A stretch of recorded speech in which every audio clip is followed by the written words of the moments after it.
I want to live. Our young people are dying in the streets of America every day. Many are African American males. They're young, they're older. They're Latino males, young and older. And certainly whites and Asians and many, many others. I mean, there's the proliferation of homicide in the United States of America, where on average, over the past few years, easily in excess of 10,000 people are murdered in the United States of America consistently every year.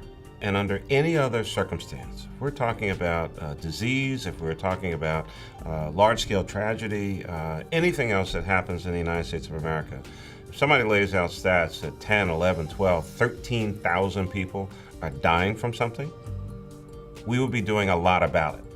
And I don't see that level of urgency. I don't see that level of investment. I don't see that level of commitment and care to trying to figure out, why are people killing each other? We have created a situation of perpetual hopelessness in communities across America. Because how can you have hope if you can't read?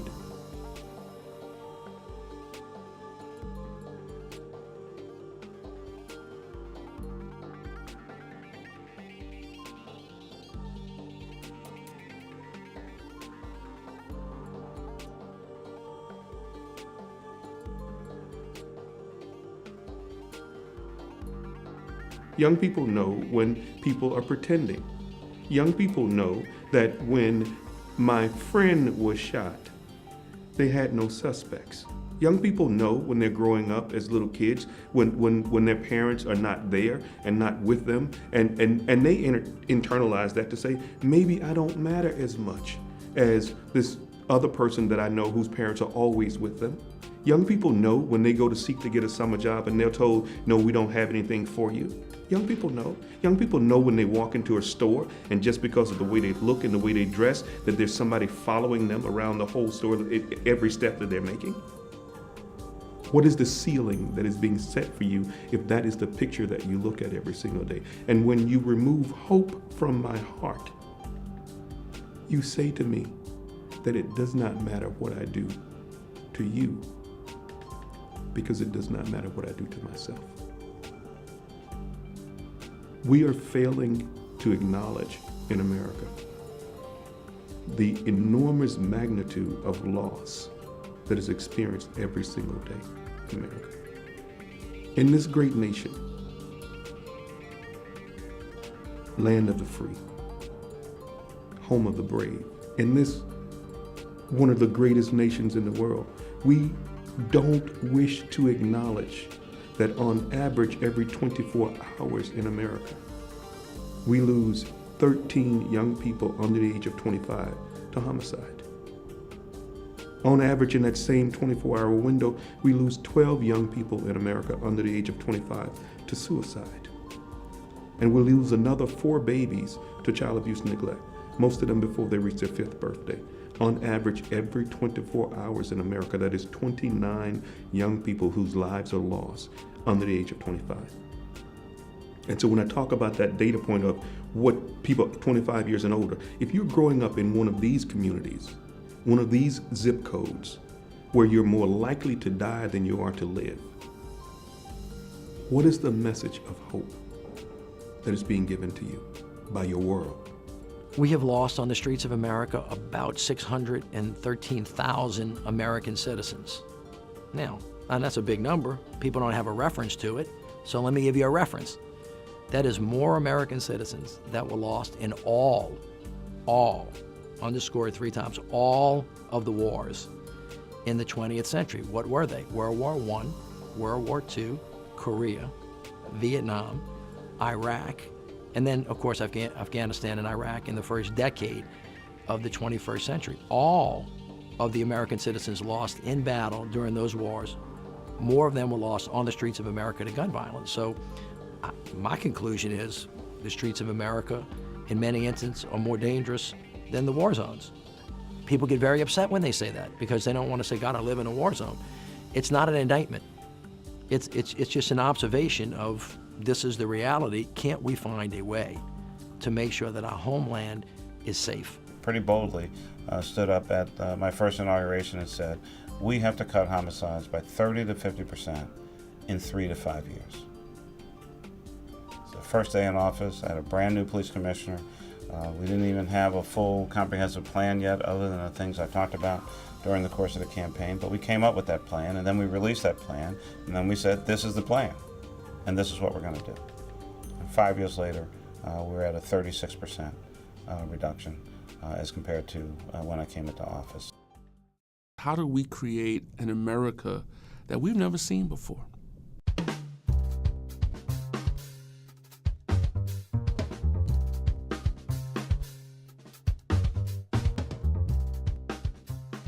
Hope is not the thing that you know that you're going to get. Because if you know that you have it, then why do you need to hope for it? Hope is that thing that is at the end of the tunnel that you're not so sure that it's going to be there, but everything inside of you says keep on walking forward. Hope is knowing that at 12 years old, I may not be able to work, but when I get old enough to get my working papers, there's something waiting for me. And, you know, when I used to run a community center in Harlem, we used to have summer youth employment. And you couldn't get a job until you were 14 years old. But the prospect of working for those 13, 12, 11, 10-year-olds kept them straight. Kept them straight. Like, I know if I, keep coming, I'm going to come of age. But if there is nothing for them to look at and they say, well, why do I got to do the right thing? There's no payoff. We got to find a way to recreate that.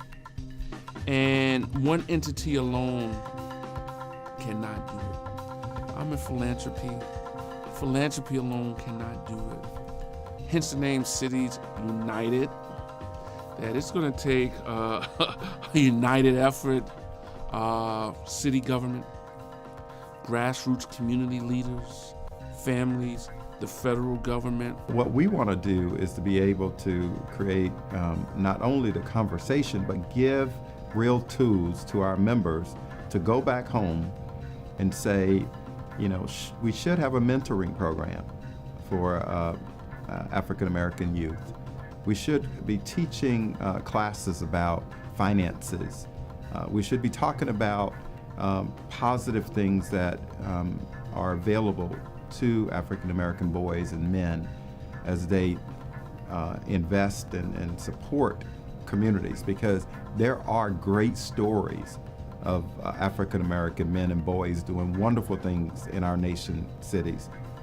We need to be able to share those good things, but also talk about the challenges that we have in cities. Well, Cities United is the national umbrella that is asking other mayors to come into this conversation and helping them develop specific plans as it relates to their cities, because it's not one size fits all. I said this was a national problem. I didn't say it was a federal problem. The federal government has a role in it, a very important role, which they need to do more of. But national means that it affects everywhere in the nation. And the ideas have got to come from the ground up, and each city's got to do their own thing, and the federal government has to help with the resources. So NOLA for Life is the City of New Orleans' name for the specific things that we're doing in the city. What are we doing? The first thing we admitted was we didn't really know.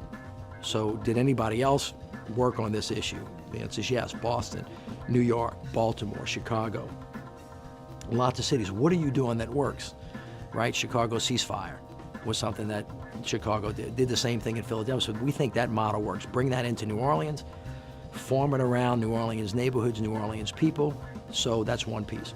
What else are we doing? Multi-agency gang unit, because with a little bit of money, one thing you can do to make a little bit of money go a long way is to coordinate and communicate. That's what Cities United is about. It's about our cities being united in our efforts, and that mayors and other leaders in communities are trying to provide direction, provide leadership. Funding is certainly an issue, but it's not only about funding.